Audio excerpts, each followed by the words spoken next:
Baik, selamat datang kembali di channel kita di pembelajaran fisika.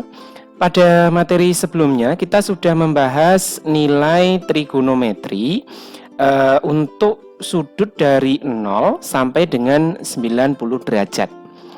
Nah, bagaimana sekarang nilai sin, cos, dan tangennya jika nilai sudutnya lebih dari 90 derajat? Seperti sudah kita ketahui, dari 0 sampai 90 derajat itu termasuk sudut lancip.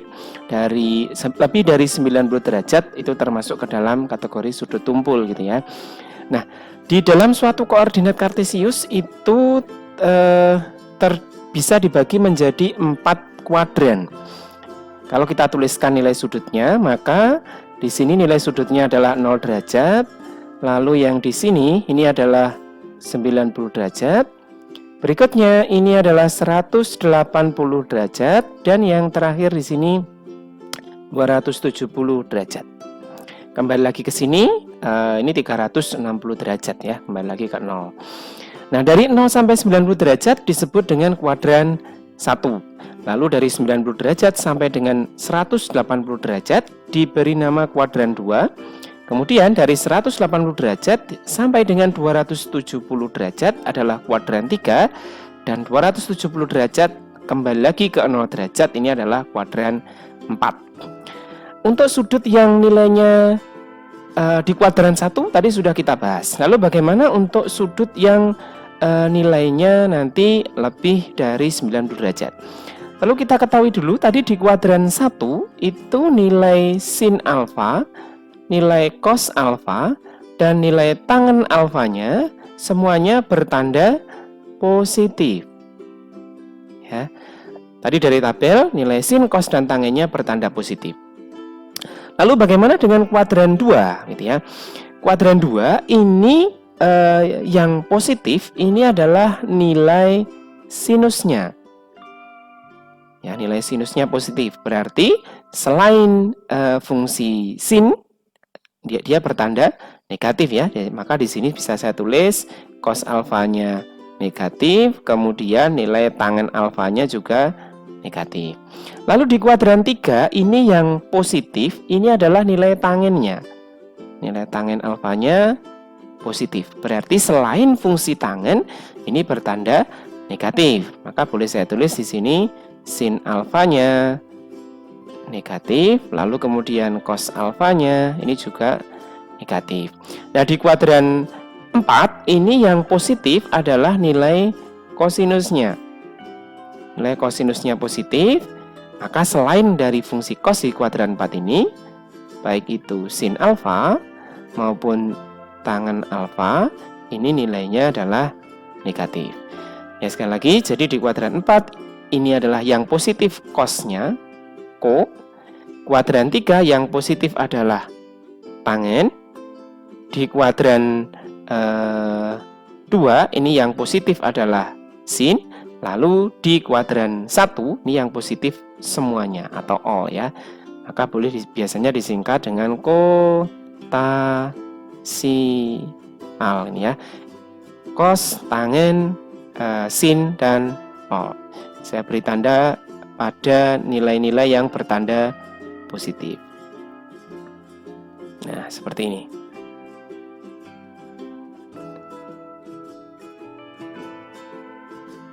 Nah, gamma mati yang bertanda positif ya. Sekarang kita akan terapkan sifat kuadran ini untuk menentukan nilai sin, cos, tangen untuk sudut yang di atas 90 derajat. Misalkan ada segitiga ABC. Perhatikan gambar di samping ini ya. Perhatikan gambar di samping ini ada segitiga ABC. Di sini di titik A ini sudutnya lebih dari 90 derajat. Misalkan sudutnya ini alfa ini. Maka untuk menentukan ini kita ambil langsung contoh ya. Misalkan nilai dari sudut alfa, kita tuliskan aja nilai dari sudut alfa ini misalkan 120 derajat. Nah, berapa nilai sin, cos, dan tangennya? Nilai sin alfa atau nilai sin 120 derajat. Cara menentukannya bagaimana? Kita lihat ini. Misalkan kita buat garis bantu seperti ini. Nah, kalau di sini sudutnya adalah 120 derajat, nih kita beri garis bantu ya. Ini sumbu X, ini sumbu Y, ini sumbu Y, ini sumbu X. Maka terhadap sisi yang ini, nah, maka sudut ini nilainya adalah 60 derajat. Maka nilai sin 120 derajat ini nilainya akan sama dengan sin 60 derajat. Nah, tadi di kuadran yang kedua ya, yang positif adalah fungsi sin. Maka di sini fungsi sinusnya bertanda positif.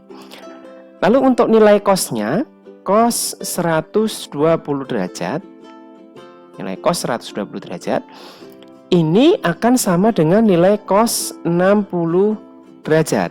Nah, namun hati-hati, nilai cos di kuadran yang kedua, karena 120 derajat itu letaknya ada di kuadran 2, maka nilai cosnya bertanda negatif. Sehingga di sini tadi sin 60 derajat itu nilainya setengah akar 3. Lalu di sini untuk cos 120 derajat ini nilainya min setengah. Lalu bagaimana dengan tangennya? Untuk nilai tangen dari 120 derajat ini adalah nilai sin 120 dibagi dengan nilai cos 120.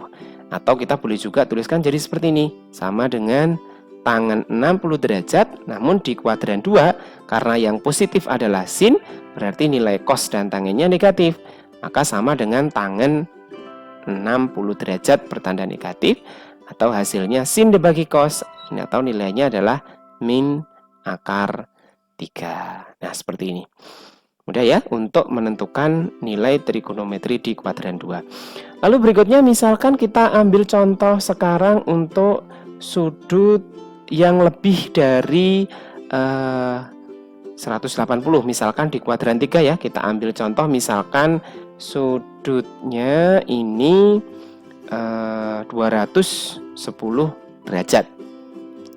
Nah, kalau kita gambarkan pada diagram Kartesius, ini kuadran 1, 0 derajat, 90 derajat, lalu di sini 180 derajat, yang ini 270 derajat, maka 210 derajat itu ada di kuadran yang ketiga, berarti di sini. Nah, sudutnya adalah ini. Nah, ini alfanya yang ini, dari sini sampai dengan sini. Nah, berarti berapa nilai sin, cos, dan tangennya gitu ya. Kita ambil dari garis horizontal ini, maka nilai atau kelebihan sudutnya dari 180 derajat ini adalah sebesar 30 derajat. Ya, sebesar 30 derajat. Maka nilai sin sudut 210 derajat ini akan sama dengan nilai sin 30 derajat. Sama dengan ini. Nah, yang harus diperhatikan adalah tandanya. Tadi di kuadran yang ketiga yang bertanda positif adalah tangen, berarti nilai sin cosnya bertanda negatif. Nah, dengan demikian hasilnya adalah min setengah. Lalu untuk cosnya, cos 210 derajat ini sama dengan cos 30 derajat, namun di kuadran 3 ini tandanya negatif. Nah, sehingga hasilnya adalah min setengah akar 3. Lalu untuk nilai tangennya, tangen 210 derajat ini adalah sama dengan tangen 30 derajat, tandanya positif gitu ya. Dengan demikian sin dibagi cos hasilnya adalah 1 per akar 3, atau boleh ditulis dengan seperti ini, 1/3 akar 3. Jadi bagian bawah dikali akar 3, yang sebelah atas dikali dengan akar 3. Nah, ini adalah contoh untuk menentukan nilai sudut yang lebih dari 90 derajat. Selanjutnya nanti kita akan bahas contoh soal yang berkaitan dengan trigonometri pada sebuah segitiga.